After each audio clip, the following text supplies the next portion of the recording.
So yun guys, welcome to our vlog. Magluto tayo ng ice today. Lagyan ng bigas, malagkit na bigas. Then anong tawag dyan? Yes, buslutin. Tapos kukunin yung mga silupin. Tapos gugupitin ulit. Tapos wag tayong wag tayong magalit. Yes, kukunin yung mga bigas, ilagay sa isang damit o panyo ba yan? Yes, tapos bilugin at padayon, go. Lagyan ng tubig ulit, tapos lagyan ng silupin para hindi makita ng mahal ko sa buhay. So yun, magsigid-sigid. So dakdakin natin yung asin ba yan? Siguro asin. Yes, yan, kukunin yung asin, ilagay sa planggana, tapos yan, pinakita yung mango float. Char lang.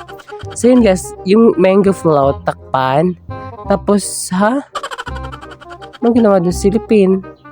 Okay, go. Kunin yung tubig, tapos maglagay ng pang shape. Tapos ilagay ang bigas, tapos lagay ulit, tapos kukunin. Ano pa? Para saan yun?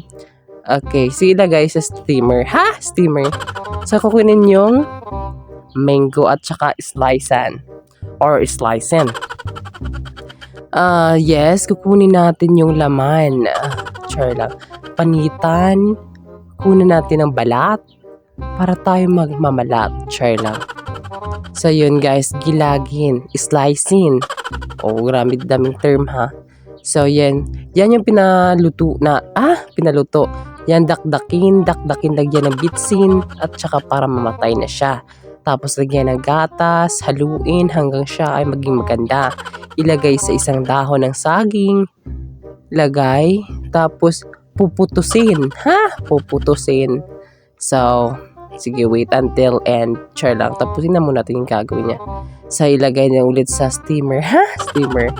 Yan, mag-shape tayo ng chocolate. Yes, gamitan ng imbudo. Tapos, lagyan ulit ng choco ba yan? Bobo. Lagyan ng dahon ng saging para matamis. Panda yan. So, lagyan ng tubig, pakuluan hanggang siya ay malapot na. Yan, kukunin yung bigas na ating sinain sa silupin.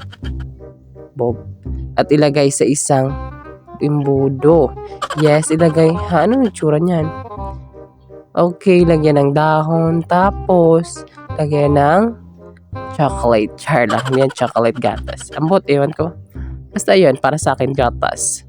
Hanggang doon na lang. Thank you.